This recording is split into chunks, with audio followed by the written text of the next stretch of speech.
اب یہ احساس مظلومیت کیسے پیدا ہوتا ہے، یہ اب تیسرا حصہ ہے ہماری گفتگو کا۔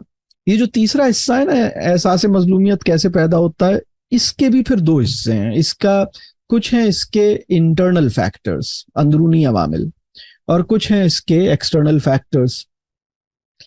احساس وکٹم مائنڈ سیٹ کے جو انٹرنل فیکٹرز ہیں وہ زیادہ ہیں، بہت زیادہ ہیں، اور وکٹم مائنڈ سیٹ کے جو ایکسٹرنل فیکٹرز ہیں وہ بھی ہیں، وہ بھی اگنوریبل نہیں ہیں، وہ بھی کافی اسٹرانگ ہیں، لیکن وہ تعداد میں کافی کم ہیں۔ ٹھیک ہے، تو لمبی لسٹ جو ہے وہ انٹرنل فیکٹرز کی ہے۔ انٹرنل فیکٹرز پہ جب میں نے سوچا تو مجھے 15 فیکٹرز نظر آئے۔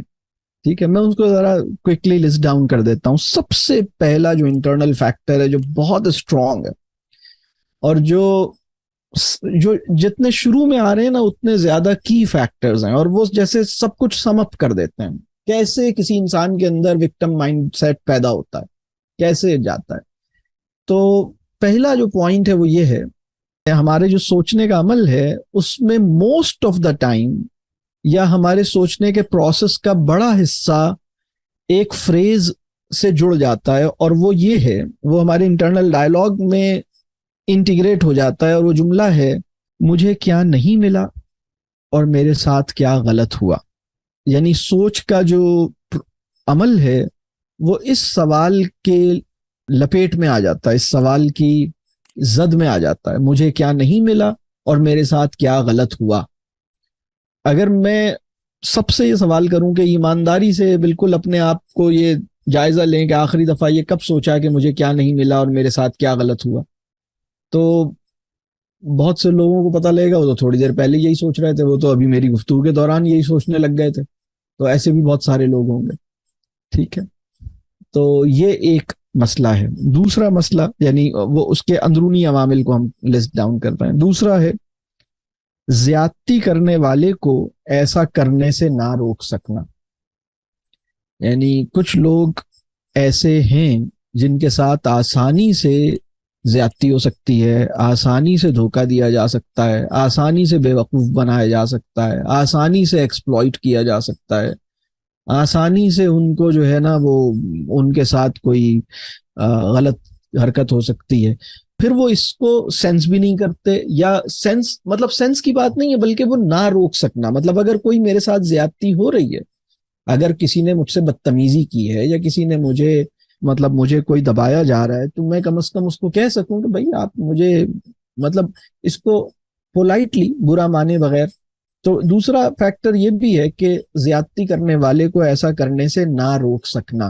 دیکھیے ہماری ذمہ داری یہ ہے، ہماری اللہ نے جو ذمہ داری لگائی ہے وہ یہ ہے کہ ہم نہ کسی کے ساتھ زیادتی کریں، نہ اپنے ساتھ زیادتی ہونے دیں۔ یعنی کسی کے ساتھ زیادتی نہ کریں یہ تو سمجھ میں آتا ہے، اپنے ساتھ زیادتی نہ ہونے دیں کا مطلب یہ نہیں ہے، مطلب اس کا مطلب کیا ہے؟ اس کا مطلب یہ ہے کہ یعنی رسول اللہ صلی اللہ علیہ وسلم ہم سے فراست کی وہ سطح چاہتے ہیں جو بار بار دھوکہ نہیں کھا سکے۔ یعنی رسول اللہ صلی اللہ علیہ وسلم نے فرمایا نا کہ مومن کی فراست سے ڈرو، وہ ایک سوراخ سے بار بار نہیں ڈسا جاتا، اس کو بار بار دھوکہ نہیں دیا جا سکتا۔ مطلب وہ بے وقوف نہیں بنتا، اس کی عقل ہے، سمجھ ہے۔ بے وقوف کون لوگ آسانی سے بنتے ہیں، دھوکہ کون لوگ آسانی سے کھاتے ہیں؟ جتنا پیپل کانشیسنس زیادہ ہے، جتنا لو آف تھنگز اور لو آف ویلتھ زیادہ ہے، جتنا وانٹ آف فیم زیادہ ہے، اتنا جو ہے وہ یہ مسئلہ زیادہ ہے، عقل جو ہے وہ کام نہیں کرے گی، اور چیزوں کو اللہ کے نور سے دیکھنے کی صلاحیت کیسے پیدا ہوتی ہے؟ فکر جواب دہی کو نرچر کرنے سے پیدا ہوتی ہے، ٹھیک ہے، جسے ہم بصیرت کہتے ہیں۔ اچھا، تیسرا فیکٹر احساس مظلومیت کیسے پیدا ہوتا ہے، اندرونی عوامل۔ تیسرا فیکٹر ہے مشکل حالات کو اس طرح نہیں دیکھنا جیسے کہنا چاہیے۔ یہ بہت کامن ہے کہ مطلب ایک پرابلم آئی ہے، اس پرابلم کو جس طرح دیکھنا چاہیے اس طرح نہیں دیکھ سکتا، مطلب اس طرح نہ دیکھ سکنا۔ جب ہم کسی پرابلم کو یا کسی تکلیف کو اس طرح دیکھنے میں کامیاب ہو جاتے ہیں جس طرح خدا یہ چاہتا ہے کہ ہم دیکھیں، جو کہ مطلب ایمانی تناظر یا رائٹ پرسپیکٹو ہے، تو پھر ہم مطلب اس مسئلے سے باہر نکلنے لگتے ہیں. یہ بات سمجھ آ رہی؟ چوتھا فیکٹر ہے مستقل زیادتی سہنا اور اپنے ساتھ ہونے والی زیادتی کو درست تناظر میں نہ دیکھ سکنا. یعنی یہ جو فورتھ پوائنٹ ہے، یہ سیکنڈ اور تھرڈ کو کمبائن کر کے الگ ہم نے اس کو لسٹ کیا ہے کہ مستقل زیادتی سہنا اور اپنے ساتھ ہونے والی زیادتی کو درست تناظر میں نہ دیکھ سکنا. ٹھیک ہے. اور پھر پانچواں فیکٹر ہے تناظر یا پرسپیکٹو کا بگڑ جانا، مطلب یا پیراڈائم کا بگڑ جانا، یعنی رانگ پیراڈائم، رانگ پرسپیکٹو اس کے ساتھ زندگی گزاری جا رہی ہے، تو اب وہ جو پرابلمس پیدا ہوں گے.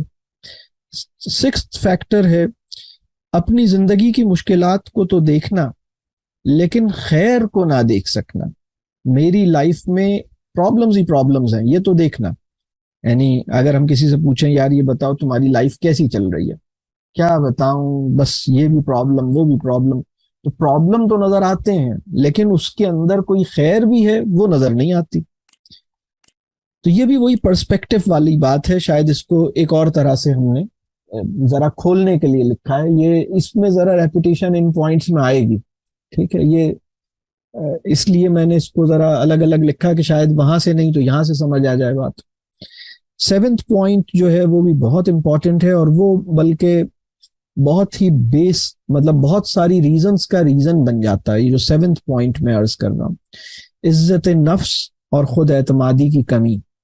یعنی بعض اوقات لو سیلف اسٹیم ہے اور لو سیلف کانفیڈنس ہے، اور اس کی وجہ سے نیگیٹو سیلف امیج ہے، اور پھر خود سے نا امیدی ہے نا. مطلب اپنے آپ سے جیسے ہیلپ لیس، وہ ہوپ لیسنس ہے اپنے آپ سے بھی، مطلب اپنے آپ سے ہوپ لیس ہے.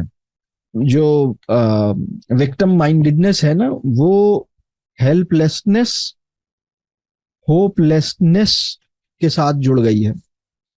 ہیلپ لیسنس سے شروع ہوا تھا، ہوپ لیسنس بھی شامل ہو گئی ہے. تو اب ہوپ لیسنس اور ہیلپ لیسنس دونوں مطلب بالکل جیسے پریویل کر رہی ہیں میرے شعور پر، میرے احساسات پر. میں کچھ نہیں کر سکتا اور اب کچھ نہیں ہو سکتا، اب کوئی امید نہیں ہے، اب کچھ نہیں ہوگا، اب تو ایسے ہی بس، اب بس موت کا انتظار ہے. اس طرح کی باتیں. ٹھیک ہے. آٹھواں پوائنٹ جو ہے وہ سیلف اکاؤنٹیبلٹی کی کمی، یہ خود احتسابی کی کمی، جس کی ایک وجہ خود اعتمادی کی کمی ہے. اور اس کی ڈیٹیل یہ ہے کہ اپنا کوئی بھی مسئلہ ہو تو اس سے وابستہ وہ وجوہات جن کا تعلق اپنے عمل سے ہے اس کو نظر انداز کر دیا جائے. آپ کسی پرابلم کا شکار ہیں، کوئی مس ہیپ ہوا ہے، کوئی پرابلم آپ کی لائف میں، آپ کی فیملی لائف میں کوئی ایشو ہوا ہے، آپ آفس میں کام کرتے ہیں وہاں کوئی پرابلم ہوا ہے، تو اب وہ جو پرابلم ہوا ہے اس پرابلم کی وہ ریزنز جو آپ کے ایکشن اور آپ کے سیلف سے ریلیٹ کرتی ہیں ان کو اگنور کر دیا جائے، انہیں کاؤنٹ ہی نہ کیا جائے، اور وہ ریزنز جو دوسروں سے متعلق ہیں ان کی ایک لسٹ بنا لی جائے. اچھا دیکھیں، بڑا آدمی وہ ہے جو اپنے عمل اور اپنی سیلف سے جڑی ہوئی وجوہات کو پہلے بیان کرتا ہے، بھلے وہ چھوٹی ہی کیوں نہ ہو. بات سمجھ آ رہی؟ یعنی ایک مسئلہ ہے، اس مسئلے کی بڑی وجہ کوئی اور ہے، لیکن آپ پہلے اپنا قصور، اپنی وجہ، اپنا عمل اس کو دیکھ رہے ہیں کہ یہ کیا ہے. تو یہ ایک اور ایسپیکٹ ہے. نائنتھ فیکٹر یہ ہے کہ اپنے حالات کا دوسروں سے موازنہ کرتے رہنا، اپنے مالی حالات کا بھی، اپنے ازدواجی حالات کا بھی. ان کی تو وائف بھی بڑی قابل ہیں، میری تو وائف بھی ایسی جاہل ہیں. ان کے تو ابا کی بھی اچھی صحت ہے، میرے تو ابا بھی کھانستے رہتے ہیں. ان کے تو بچے بھی بہت سارے ہیں اور ماشاءاللہ بڑے ہیلدی ہیں، میرا تو ایک ہی بس بیمار رہتا ہے. بلکہ یہ اس کو میں نے الٹ کر لیں، کچھ لوگ اس بات پہ پریشان ہوں گے کہ میرے تو بہت سارے ہیں، ان کا تو ایک ہے. مطلب وہ جیسے ایک ہونا اچھی بات ہے، مطلب عجیب و غریب سی دماغ بنائے ہوئے ہیں، اور وہ مطلب دیکھتے رہتے ہیں. ان کا تو، آپ کے علاقے کا تو موسم بھی بہت اچھا ہے، یہاں تو آپ کو کیا پتا ایسی سڑی بھی لو چلتی رہتی ہے اور ایسی سڑی بھی گرمی پڑتی ہے. اس سڑی بھی آپ نے خود بنائی ہے. یہ تو گندم پکانے کے لیے ہوتی ہے، آپ پکتے ہیں، یہ آپ کا اختیار ہے. ٹھیک ہے. یہ تو تربوز اور گندم کے لیے بنائی گئی تھی، آپ کو مطلب آپ نے بھی پکنا شروع کر دیا, دس از اپ ٹو یو, ٹھیک ہے. پھر اپنے حالات کا موازنہ, اپنے ان کا تو باس بہت اچھا ہے, میرا تو خراب ہے, ان کا تو کلائنٹ بھی اچھا ہے, ان کا تو بیٹا ان کی بات مانتا ہے, ان کے ہسبینڈ بہت اچھے ہیں نا, اصل میں میرے تو ہسبینڈ, میں کیا بتاؤں, میرے ہسبینڈ تمہیں کیا پتا, تمہارے تو ہسبینڈ بہت اچھے ہیں, تمہیں کیا پتا, مجھے پتا ہے نا, کوئی میرے دل سے پوچھے, کوئی مجھ سے پوچھے. تو یہ والی بات, جیسے مستقل کمپیریسن, دوسروں کی بیوی کو دیکھ کر اپنی بیوی سے کمپیریسن, دوسروں کے شوہروں کو دیکھ کر اپنے شوہر سے کمپیریسن, دوسرے کے بچے کے ٹیچر کو دیکھ کے اپنے بچے کے ٹیچر سے کمپیریسن, دوسرا بچہ قرآن پڑھ رہا ہے تو اپنے بچے سے کہ میرا بچہ تو ایسے قرآن نہیں پڑھ رہا. تو اس آدمی کو نا مطلب یہ آگ میں جل رہا ہے اور آگ جلائے جا رہا ہے. اس کے بارے میں بس میں یہی کہہ سکتا ہوں, اللہ اس کے حال پہ رحم کرے. 10th فیکٹر ہے دوسروں کے بارے میں یہ گمان کرنا کہ ان کی زندگی میں کوئی مشکل نہیں. یعنی جو مشکل ہے میری لائف میں ہے, لوگ تو سب عیش کر رہے ہیں, ان کی لائف میں تھوڑی کوئی مشکل ہے. تو ہر آدمی خوش ہے, ہر آدمی عیش کر رہا ہے, میں ہی تکلیف میں ہوں. 11th فیکٹر یہ ہے کہ خود کو مظلوم سمجھنا اور اپنے عمل سے ہونے والی زیادتی سے بے خبر رہنا. یعنی میں تو مظلوم ہوں. اس میں جو بہت نازک نقطہ ہے نا, کہ اگر میں یہ سوال کروں کہ کیا ایسا ممکن ہے کہ ایک انسان ایٹ اے ٹائم مظلوم بھی ہو اور ظالم بھی؟ کتنے لوگوں کا یہ خیال ہے؟ تھمز اپ کر کے بتائیں. یعنی کیا یہ ممکن ہے کہ ایک انسان ایٹ اے ٹائم مظلوم بھی ہو اور ظالم بھی؟ یہ بہت اہم اور نازک نقطہ ہے. میں آپ کو بتاؤں, بہت سے لوگوں نے اپنے ظالم کی یعنی وہ مظلوم ہے لیکن ظالم کی اتنی غیبت کر لی ہے جتنا ظالم کا ظلم نہیں تھا. تو ابھی دوبارہ اکاؤنٹ ڈیفیسٹ میں ہی ہے.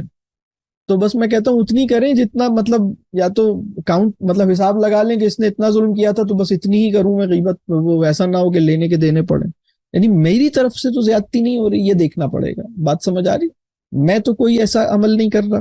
تو اپنے عمل سے بے خبر رہنا, میں بھی تو ظالم ہو سکتا ہوں, کسی اور کے ساتھ ہو سکتا ہوں, ہو سکتا ہے میں کسی اور کے ساتھ ظلم کر رہا ہوں, اس سے بے خبر رہنا. پھر جو بہت اہم پوائنٹ ہے, یہ 12 پوائنٹ جو ہے, یہ آپ ذرا دیر میں آیا ہے لیکن یہ بہت اہم پوائنٹ ہے وکٹم مائنڈ سیٹ میں, بہت اہم پوائنٹ ہے. اور وہ ہے ایک ایڈکشن ہے, form of addiction. Form of addiction میں آپ کو بتاتا ہوں, دنیا کا سب سے طاقتور نشہ اور سب سے زیادہ کیا جانے والا نشہ پتہ ہے کون سا؟ اسکرین ایڈکشن سے بھی زیادہ. اپنی مظلومیت کی دکھ بھری داستان سناتے رہنے کا نشہ. اچھا, یہ دکھ بھری داستان سنانے کا بھی نشہ ہے, سننے کا بھی نشہ ہے. ایکسٹرنل فیکٹرز میں نے یہ سننے کا نشہ بیان کیا ہے کہ ایک آدمی آپ کو مل گیا جسے دوسروں کے دکھ سننے, مطلب ویسے ہی کہ یار تم اپنی کہانی سناؤ نا, بڑی اچھی لگتی ہے, سناؤ, مزہ آ رہا ہے, سناتے جاؤ. تو وہ ایسے لوگ گھوم رہے ہیں, تو وہ آپ کو مل گیا, اس نے, آپ کو تو نشہ نہیں تھا, اس نے اتنے شوق سے سنا کہ اب آپ کو بھی شوق سے سنانا آ گیا. مسئلہ سمجھ آ رہا ہے؟ پوائنٹ نمبر 13 ہے اپنے حقوق کے تحفظ اور اختیارات کے حصول کی فکر اپنے فرائض اور ذمہ داریوں کے احساس پر غالب آ جائے. یعنی میرے رائٹس اور میری اتھارٹی یہ مجھے چاہیے, یا اس کی مجھے بہت زیادہ کانشیسنس ہے, اور یہ فکر میری ذمہ داریاں اور میری فرائض کا جو احساس ہے اس پر غالب ہے. ٹھیک ہے. اور پوائنٹ نمبر 14 ہے شکایت کا رویہ فکر جواب دہی پر حاوی رہے. مطلب فکر جواب دہی ہے بندگی کی نفسیات, اور شکایت ہے مطلب ناشکرے کی نفسیات. تو شکایت کا رویہ فکر جواب دہی پر حاوی رہے. اور آخری پوائنٹ ہے معاف نہ کر سکنا, یا پھر معاف کرنے کے باوجود بھلانے کی کوشش نہ کرنا. تو یہ بھی ایک پوائنٹ ہے. انٹرنل فیکٹرز میری نظر میں جو وکٹم مائنڈ سیٹ کے ہو سکتے ہیں وہ میں نے عرض کی ہے. یعنی آخری پوائنٹ یہ تھا کہ یا تو معاف کرنا مشکل ہے, اور جسے معاف کر دیا ہے اس کی خرابی یا غلطی کو بھلانے کی کوشش نہیں کر رہا ہے. ٹھیک ہے. اور اس کی بھی ڈیٹیل ہے, وہ میں اب اس وقت میں نہیں اس میں جا رہا. پھر ایکسٹرنل فیکٹرز کیا ہیں؟ ایکسٹرنل فیکٹرز میں جو ٹاپ موسٹ فیکٹر ہے وہ ہے کہ سیلف ریسپیکٹ کسی کی مطلب کہ یعنی آپ کی سیلف رسپیکٹ ہرٹ کی گئی، کسی کی عزت نفس کو پامال کیا گیا، یا مس ٹریٹ کیا گیا، برا سلوک ہے، ناروا سلوک ہے، کسی قسم کی زیادتی ہوئی ہے، یہ سب ایک فیکٹر ہے. مطلب زیادتی ہوئی، برا سلوک ہوا، عزت نفس کا خیال نہیں کیا گیا، یہ بہت بڑا فیکٹر ہے. اور اس سے دوسرا آدمی مطلب ظاہر سی بات ہے کہ وہ یعنی یہ ٹریگر بنا. دوسرا پوائنٹ ہے آپ کسی کے ساتھ ہمدردی کر رہے ہیں، یعنی ایکسٹرنل فیکٹرز کا مطلب یہ ہے کہ یعنی ایک تو وہ وکٹم مائنڈ سیٹ تھا جو ہمارے اندر سے پیدا ہو رہا ہے، اور ایک وہ ہے جو باہر سے ہمارے اندر آ رہا ہے. باہر سے ایسے آ رہا ہے کہ کسی نے آپ کے ساتھ ہمدردی کا اظہار کیا ہے علم نافع کی محرومی کے ساتھ. یہ بھی بہت نازک نقطہ ہے، اس کی ڈیٹیل میں شاید میں ابھی نہ جا سکوں.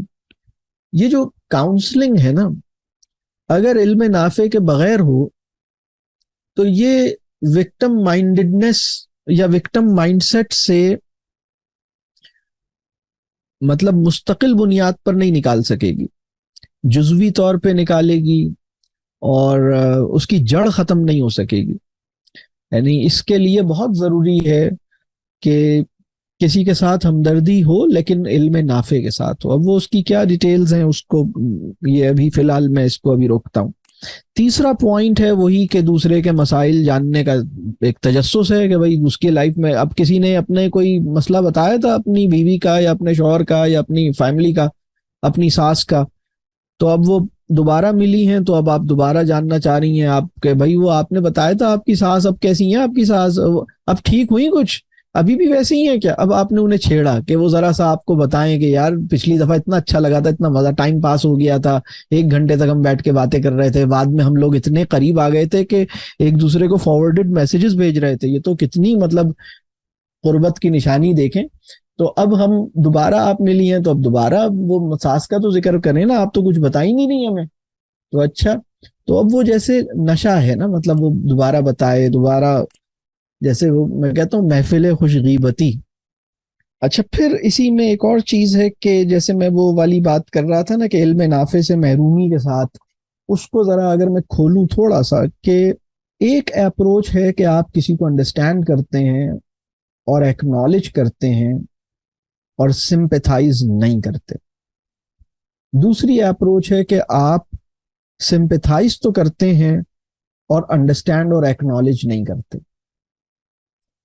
تو اصل میں سمپیتھائز کرنا یعنی اب جیسے وہ کسی پہ ترس کھانا جو ہے نا، وہ یعنی جتنا ترس کھا رہے ہیں اتنا نقصان کر رہے ہیں اس کا. اس کی ضرورت یہ ہے یا آپ کی ضرورت یہ ہے کہ آپ کو سمجھا جائے اور آپ کے محسوسات کو سمجھ کے اپنے لفظوں میں بیان کیا جائے کہ اچھا تم یہ محسوس کر رہی ہو، اچھا تمہارا دل اس وجہ سے اداس ہے، تمہیں تکلیف پہنچی ہے، تمہیں یہ بات اس کی بری لگی، تم اس وجہ سے مشکل میں ہو، اچھا ٹھیک ہے، یہ تمہاری فیلنگز ہیں، اچھا ٹھیک ہے. اتنا کیا جائے، اس کو انڈرسٹینڈ کیا جائے، اس کو اپنے لفظوں میں بیان کیا جائے، ریفریز کیا جائے. لیکن اس کے ساتھ ترس کھانا، کبھی کبھی بعض لوگ تو یہ کر رہے ہیں کہ اس کو انڈرسٹینڈ بھی نہیں کر رہے اور سمپیتھائز کر رہے ہیں. ہائے بیچارہ، مطلب ابھی صرف اتنا ہی پتا چلا کہ ان کے 4 بچے ہیں، تو یہ سنتے ہی زبان سے نکلا ہائے بیچاری اس کے تو 4 بچے ہیں. یار تم نے یعنی یہ ڈیٹا، جیسے یہ ڈیٹا بتا رہا ہے کہ وہ تو مظلوم ہوگی نا، اس کے تو 4 بچے ہیں، اس کی تو کیا بتاؤں بیچاری کے تو 4 بچے ہیں. مطلب یعنی وہ ملکہ ہے، کوئین ہے، وہ اس کے 4 بچے ہیں. تمہیں یہ نہیں احساس ہو رہا، تم مطلب رشک کرو اس کی اس بات پہ، تمہارے مطلب اس کے 4 بچے ہیں ماشاء اللہ، تو اس پہ مطلب تم اس کو خوش ہو کے دیکھو. تم مطلب ابھی اس نے تو کچھ نہیں بولا کہ ہائے میں کیا کروں، میرے تو 4 بچے ہیں، کیا کروں گی، میری لائف کیسی مشکل میں ہے، اس نے تو نہیں کہا یہ. لیکن آپ کو یہ پریشانی ہو گئی. اب آپ اس کے ساتھ بیٹھی ہیں، آپ نے کہا تمہاری لائف میں بچوں کے علاوہ بھی کچھ ہے، تم تو بس بچوں میں ہی لگی رہتی ہوگی. تو اب آپ نے کوئی ایسی بات چھیڑی اس کو کہ اب آپ نے اس کو جیسے مطلب ایک عجیب سے حال میں کر دیا اور بیچارہ سمجھنا شروع کیا. مطلب پہلے یہ تو سمجھیں کہ وہ مدرہڈ کو انجوائے کر رہی ہے، اس کے لیے یہ ایک بڑے اعزاز کی بات ہے، وہ اس کی اپنی ایک بصیرت ہے، کانفیڈنس ہے، وہ ریلیکسڈ ہے، خوش ہے. اور اس کے اپنے شوہر سے اچھا تعلق ہے, وہ اپنی فیملی کے اندر ایک اچھا, تو ہائے بیچاری. اچھا, اسی طرح کسی کے بارے میں پتا چلا کہ فلاں کے شوہر کی جاب چھوٹ گئی, تو ابھی صرف یہ ڈیٹا ہی ملا ہے, ہائے بیچارہ. اب جیسے ملے ہیں تو ترس کھا رہے ہیں. ارے بھائی, آپ کو جس نے بتایا اس نے کہا جاب چھوٹ گئی, ان صاحب نے خود چھوڑی ہے. وہ بہت دن سے یہ چاہتے تھے کہ میں جاب چھوڑوں, اور وہ یہ چاہ رہے تھے کہ 6 مہینے کا بریک لوں, اور مجھے کوئی جاب ابھی نہیں کروں گا, کوئی کام نہیں کروں گا, I need a break of 6 months. تو آپ نے ویسے ہی ان سے مل کے ہائے بڑا افسوس ہوا. وہ کہہ رہے ہیں کس بات کا افسوس, وہ آپ کی جاب چھوٹ گئی. بھائی میں نے خود چھوڑی ہے, کیا ہو گیا آپ کو, ایکسکیوز می. تو مجھ پہ ترس مت کھائیے. آپ نے ان کو سمجھا نہیں, آپ نے ان کی فیلنگز کو بیان نہیں کیا, آپ نے ان پہ ترس کھانا شروع کر دیا. یہ بہت کامن ہے. جیسے آپ نے دیکھا کہ وہ کسی کے گھر گئے, آپ کو پتا چلا کہ ان کے گھر تو مطلب دال چاول پکے ہیں, تو آپ نے سوچا کہ اچھا وہ تو گوشت نہیں پکا ان کا, تو ضرور غربت ہوگی. ارے بھائی یہ ان کی چوائس ہے. دنیا میں بہت سینسیبل لوگ اختیاری طور پر گوشت کو کم کھاتے ہیں, اس کی وجہ غربت نہیں ہوتی.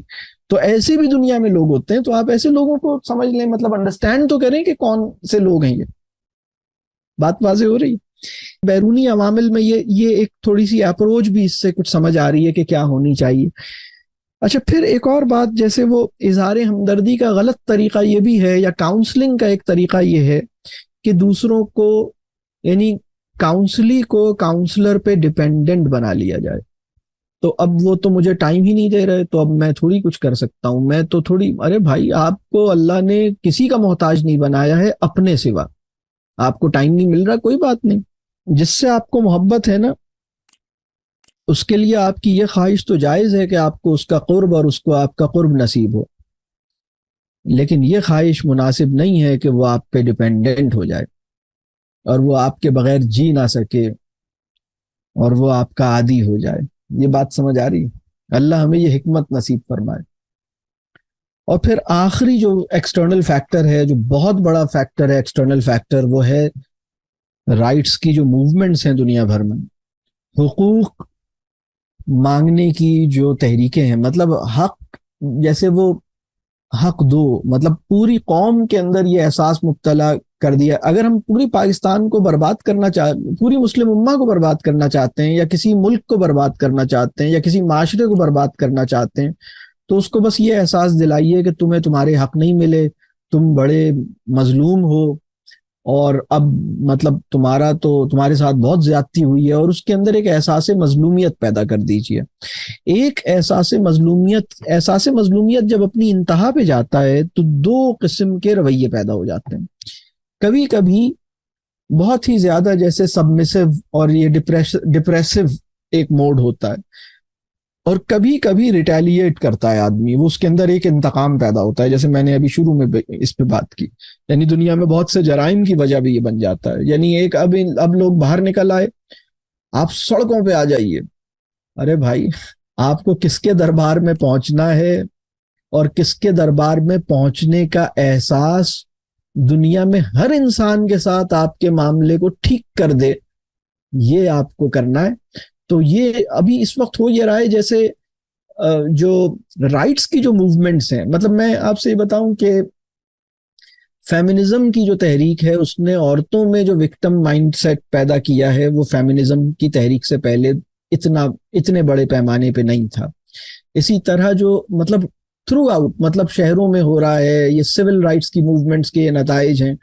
تو میں یہ نہیں کہہ رہا کہ اپنے حق نہیں لینے چاہیے, میں یہ نہیں کہہ رہا, لیکن اپنے حق لینے کی تو تحریک چلائی ہے, لیکن حقوق کی تو تحریک ہے, فرائض کی کوئی تحریک نہیں.